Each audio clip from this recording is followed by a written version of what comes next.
Hi, and welcome to the astrological update for the week of December 8th through the 14th, 2024.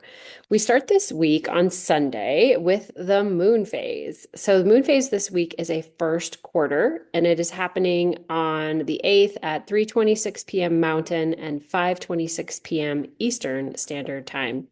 Now, the sun at this first quarter is in Sagittarius, so that means that the moon is in Pisces, 17 degrees of Pisces to be exact.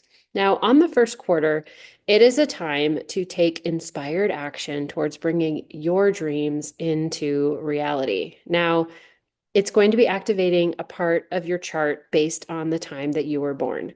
And if you would like to know the specific area of life being activated, so you know what to look for in terms of what area of life to take action in, go on over to lauracusto.com, pop in your information, and I'll send you all the details on how to get your free 14-day trial of Moon and Moonchat will actually send you an email letting you know exactly where it's activating your chart. And you'll also get some lovely journals that you can use electronically or in print to keep track of all of this.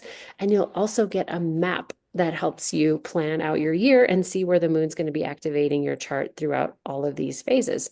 Now, back to this moon phase. So, this first quarter moon is the second phase in a moon family that was seated back on the new moon in Pisces on March 10th, 2024. So, another thing that you can do to work with this energy is to go back to March 10th. Take a look, see if you wrote anything down in your journal. If you do set new moon intentions, you might have written something down. So, there's a wonderful clue. A lot of people do that. They follow the new moons and the full moons, and they might have some sort of rituals that they do, but then what do they do with it? So, actually, moon families are really how the moon communicates to us. And so, if you did set an intention back in March, now on December 8th is the time to take action on it. It's the time to do, again, your part in bringing that to life. Work with the moon.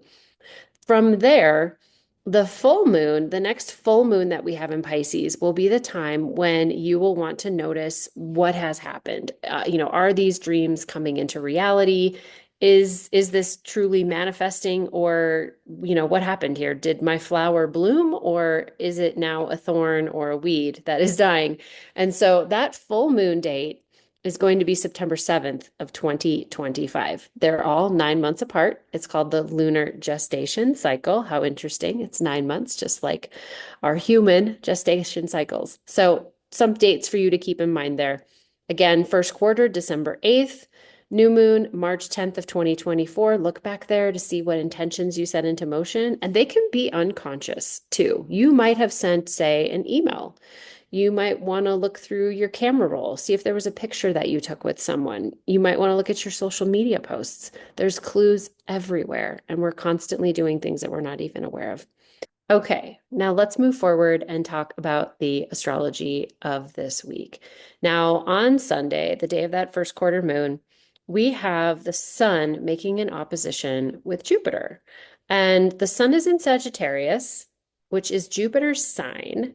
And then we have Jupiter sitting in Gemini. Now, this energy, oppositions are always kind of like a teeter-totter. They're totally opposite each other, and it's a push-pull. It's an up and down.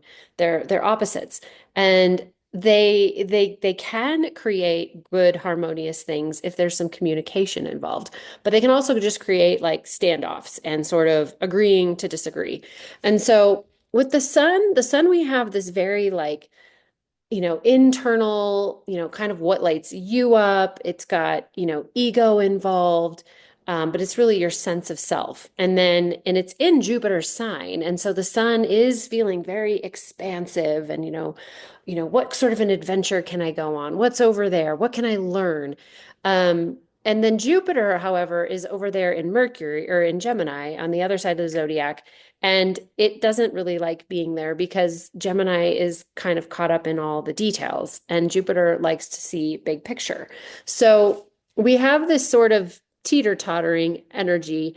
And it can kind of manifest as perhaps getting in over your head, right? Like you're wanting to expand, And maybe you're working with that Jupiter energy, but you're not paying attention to the details, let's say. You might end up doing something that you would never do normally, and you might regret it later. So it can give you sort of this false sense of courage. Now, if you do reconcile and kind of cross your T's and dot your I's, you can use this energy constructively and you can benefit from this. Now, some other things that might happen, you might just find that you get a lucky break on something, and something might just magically fall into place. But if you find yourself feeling overconfident or you notice that you're especially lazy on this day, again, Sunday the 8th, just pull it back a bit and save yourself from potential loss or embarrassment. I really just say take it as it comes. This is only going to be active for a few days.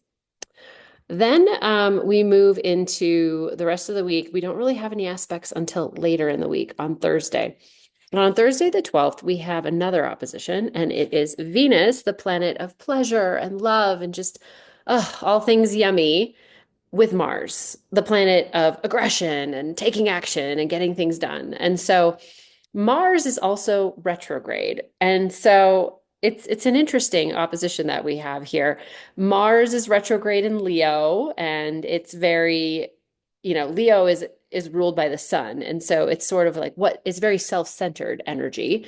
And Aquarius, where Venus is all about the collective. And so you have this Mars, oh, I want to take action for me. And then you have Venus, but saying things like, well, but what's for the good of all?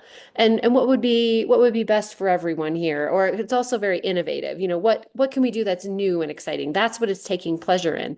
And so again, it's an opposition. If they can reconcile it and find something that makes the individual happy, but also satisfies the pleasure of Venus, boom, it's a win-win.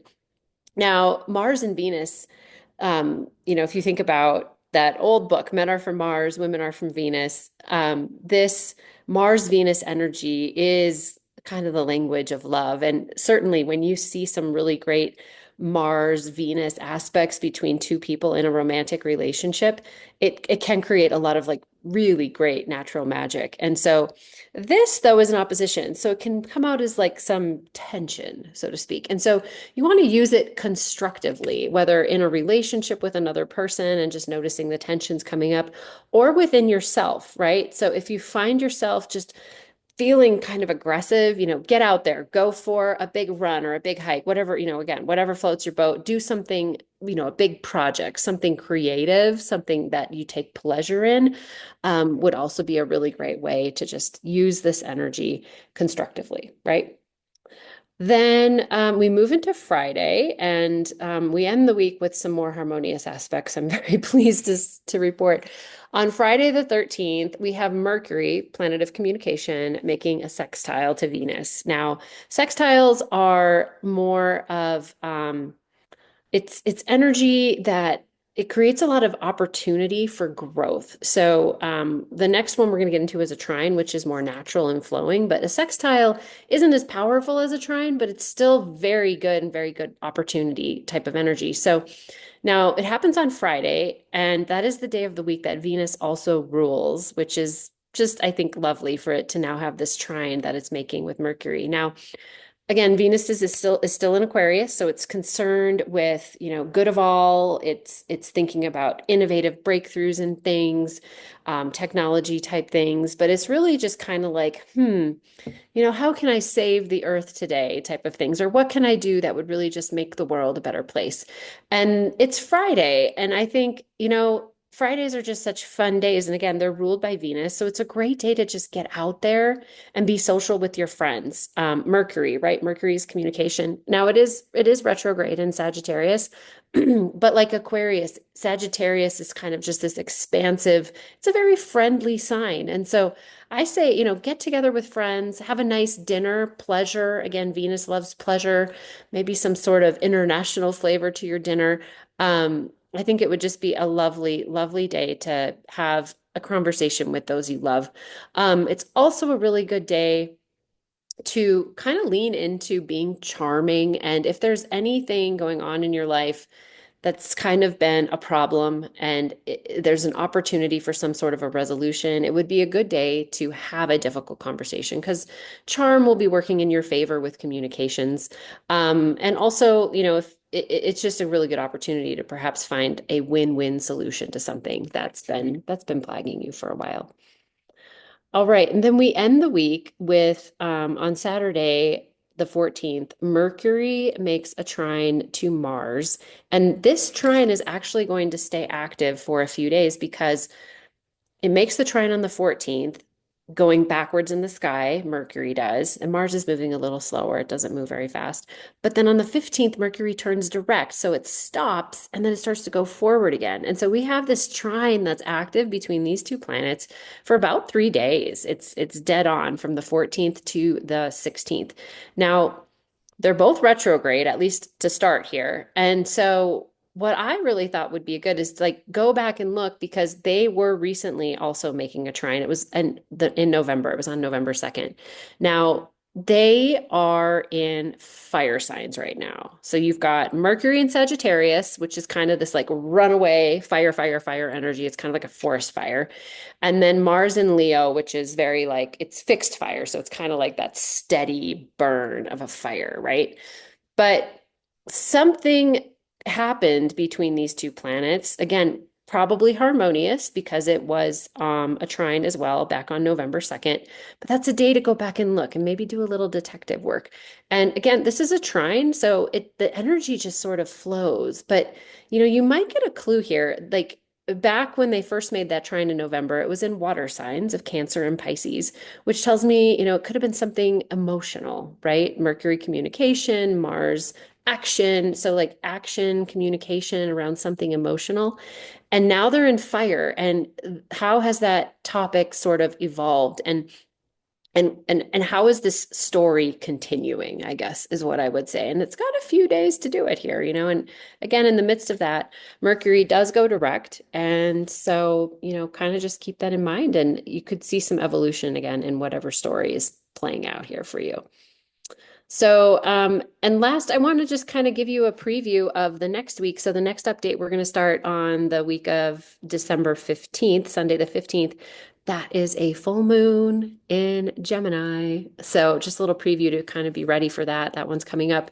Now, again, I do want to make note, this full moon in Gemini, we get about one full moon a year in Gemini. Sometimes we're lucky to get two, but it's extremely rare. And every single one of the moon phases, there's 4 primary moon phases, hits all of the 12 areas of your chart once a year. That's 48 unique combinations, right? 12 times 4. And it does that one time of year. So that means there is an ideal time of year to set intentions on your money, to take actions on your money, to notice what is happening on your money or plan for a big event in your money, and to reconcile what's happening with your money. Now, that's just one area of life across all 4 phases. And again, the moon is communicating to us constantly. You get a new opportunity every single week. It activates your chart, probably different than it does your best friend or your husband or your kids. So if you really want to work with this energy constructively and take advantage of the moon's communication to you, go on over to my website, lauracusto.com, and pop in your information so you can get your free trial of Moon Chat today. Seriously, try it out for 14 days. With that, I want to thank you for watching. I hope this has been helpful. And until next time, enjoy this first quarter and get out there and take some inspired action towards your dreams.